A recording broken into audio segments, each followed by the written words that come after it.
you have an update on Brooks Lennon? Yeah, Brooks is going to have surgery today, and he'll be out for a little bit of time. What's a little bit? Is it months? I don't know. I'm not. Like, they're gonna assess it. Obviously, they'll have the surgery, and then they'll look from there. They'll have a guided. Somebody smarter than me will make that decision. But he won't be out. He'll be out for the rest of this playoffs. Okay. And Sten Gregerson, we saw him working by himself. Yeah, well, he was with the trainers. He's day to day, so we just keep assessing him every day, see how he's feeling. Obviously, him being on the field shows good signs, but I don't know what that'll actually look like. So we'll give him the time that he needs, and we'll assess as the next day shows up. How would definitely not having Brooks and possibly not having Sten affect your decision on the formation and the tactics? Yeah, I mean, there are two players that have played. I mean, I'd have to fact check with Brooks. He's played a good majority of the minutes. Sten recently has played a lot of minutes when he's been healthy. So they're two players that we've relied on heavily. So they'll affect, obviously, shape and tactics. There'll be different personnel that'll have to play those positions. We've been trying to make the best and most pragmatic decisions as games have approached anyways. Assessing how, obviously, the game went in Miami, also with the short rest, like we're trying not to use that as an excuse, but it was something that was a factor, but also looking at how the game played out when we did change the shape and what personnel we used in those moments and how that can be best effective in the next game. That's because, by my count, 4 goals this season. I think when y'all were in the kind of the back 5, the 3 at Fort Lauderdale and the 1 in the first half of game 2 versus the 2 scored in game 2. I didn't know if there was a preference based upon those results or what. Yeah, I mean, I just try to look at what's best available for the game, what personnel will work. Like, we just look at that part of it. Some of that data comes into play, and the stats that can help for sure. But ultimately, it's the personnel that we will fit into the places that they'll play in the game. And we've seen Ronald training. I know he missed the last game because of an illness. Is he 100%? Yeah, he's back 100%. Okay. And is there pressure in this game, or is it just, we can just go and play and try to win? I mean, the internal pressure that we put on ourselves should be there every day, whether it's training or whether it's a game. I think that's, I said it a long time ago, and it's a quote that pops around, but like, the pressure is a privilege for us that we're in a position to have this kind of pressure to play in a big game. But yeah, I mean, we've been playing like this for a while. Like, we're exactly where we wanted to be. We wanted to be in the playoffs. We wanted to be fighting to stay alive. So yeah, we know we're playing against a fantastic team, but we're really looking forward to the challenge on Saturday in front of our home fans. Like, that's a big boost for everybody. What adjustments after this first game? After Miami, you see the possession, we know the personnel. How did that change your game plan coming into game 2 now that you faced them and seen what they've done? I think, we obviously knew the personnel they would have. They've got decisions to make, whether they stay with the same lineup or they've got a plethora of options off the bench as well the other night when we played them. For us, the big part about it was resting and recovering. The amount of travel that we had, the amount of minutes a lot of guys played, the pressure that was in those games to really post something. So it was that part was really important. So now it was about, okay, we played one game, even with that short rest, we were under severe pressure for sure. So now we have to look at how we can be better to not have as much pressure on us and to do better with the ball probably is a big emphasis. And also to be organized defensively and stop the chances that they do create, which they've done all year to any opponent, no matter the shape and because of the players they do have. So the rest and recovery were the biggest things to then take into this next game and be ready to go with 100% on Saturday. What were the sensations of the team after the game that you end up losing, but you showed up a very well play game, even though you had to do 2 substitutions, and you end up doing 2 more in the half? Yeah, I think they were exhausted. I think the good thing that they were really disappointed that they thought, obviously they knew they battled hard, they knew the game was difficult. Brad was fantastic, but then also, yes, Brad made fantastic saves, but everybody else around it gave everything they could to try to make it easier for Brad. Now, whether we did or not, it's debatable, but these guys put in a huge effort with everything that they went through, and I think that they were proud of themselves. If I'm speaking for them, But I was proud of them in that way. But now we've got the rest, we've got the recovery. Now the challenge is new. It's a new challenge, and now we go after it, hopefully with more rest, more recovery, and 100% ready to go.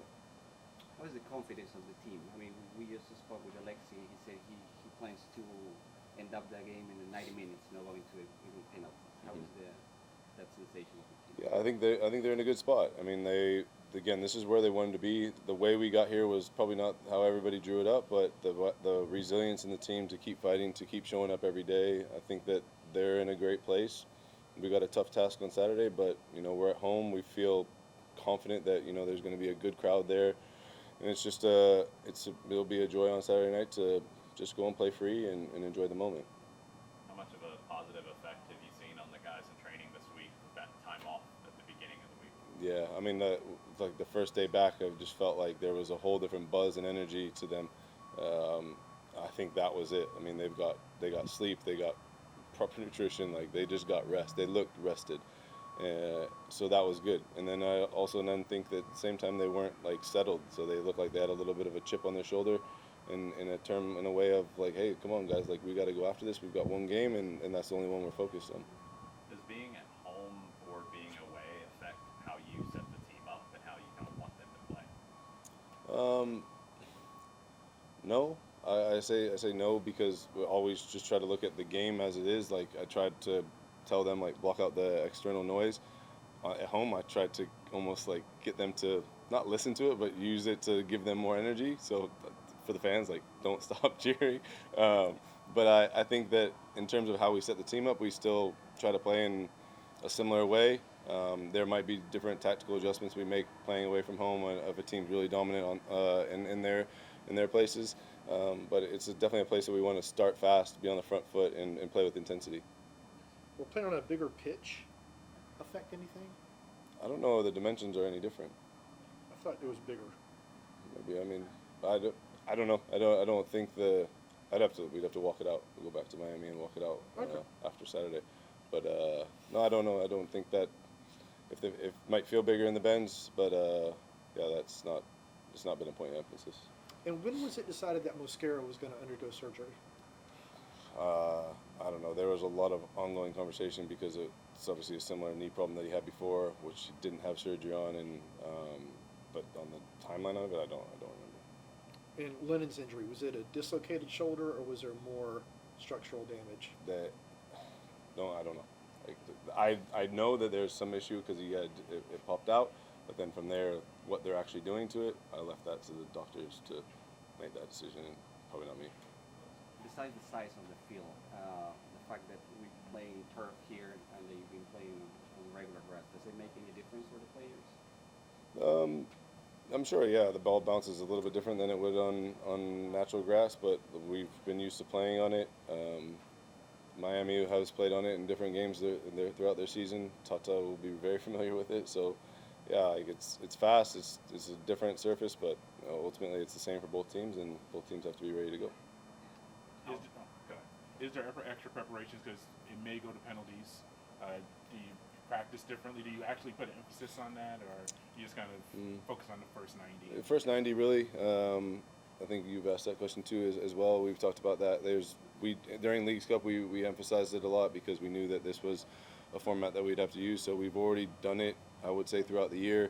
Guys do stuff, little bits of extras after. So I feel like we're pretty well versed in how that might come. But ultimately, like the mindset should be we finish the game in 90 minutes. So if that moment comes, we will be prepared as a staff, like we were in Montreal for that as well. So that's not been an overemphasis on that.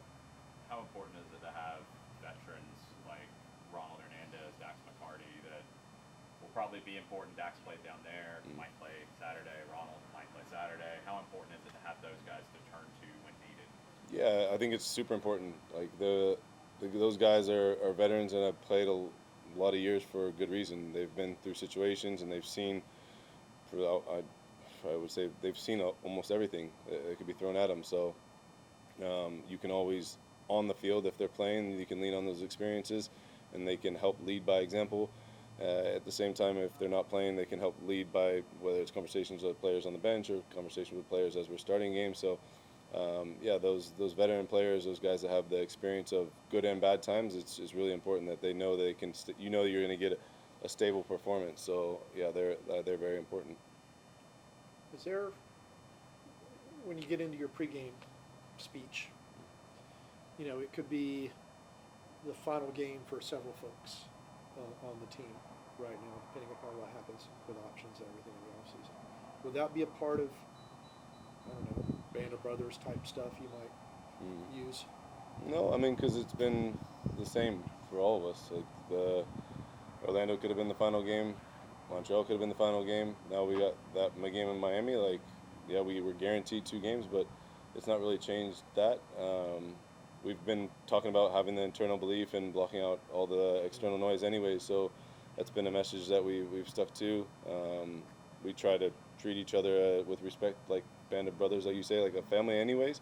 But I don't use that word loosely because, yeah, we aren't family, but we spend a lot of time with each other, so it's about, treating each other with respect and making sure that, like, hey, hopefully this is not the last one, and yeah, we try not to put that added pressure onto ourselves. We know what the moment is, and we also can't control the outcome, so we do everything we can to make sure that we put ourselves in the best position at the end of 90 minutes that we're successful. And last one for me. After the first game, you had described the second goal, the set-piece goal. It was a negative word. I can't remember exactly what the word was. But after watching back, and I've watched it several times, and trying to figure out whose responsibility was that to defend all the... I mean, it was the team's responsibility. We talked about defending the box in different ways. We had Saba was up a little bit higher to try to drag a player out. And then when they did play short, like, then roles can have to change a little bit. So we have to adapt, squeeze out of the box, not turn your back when you're going to step out to a kick. And he placed it perfectly anyway. So all those things being said, ends up being a fantastic goal. And whether somebody got their one mark wrong or, for me, it's always the collective. Like, we could have prevented that, not only one person, but it could have been a couple of different guys that prevented it. Do you feel like the experiences of last week, going through Decision Day and then Montreal and then the Game 1 in Miami, do you feel like it strengthened those bonds between the band of brothers kind of idea? Does it feel even stronger now after going through that? Yeah, I'd imagine they feel a little bit closer. Those guys went through a lot, and to pull off what they did, I imagine feels really good. And yeah, when you go through hard times and you get a little bit of success, it feels great. So the adversity that they faced all year long, I think it strengthens the group, and hopefully that can push them for more this season. Thank you all. It's been 13 minutes. Do you have a favorite Halloween candy? I was in some like Reese's. There we go.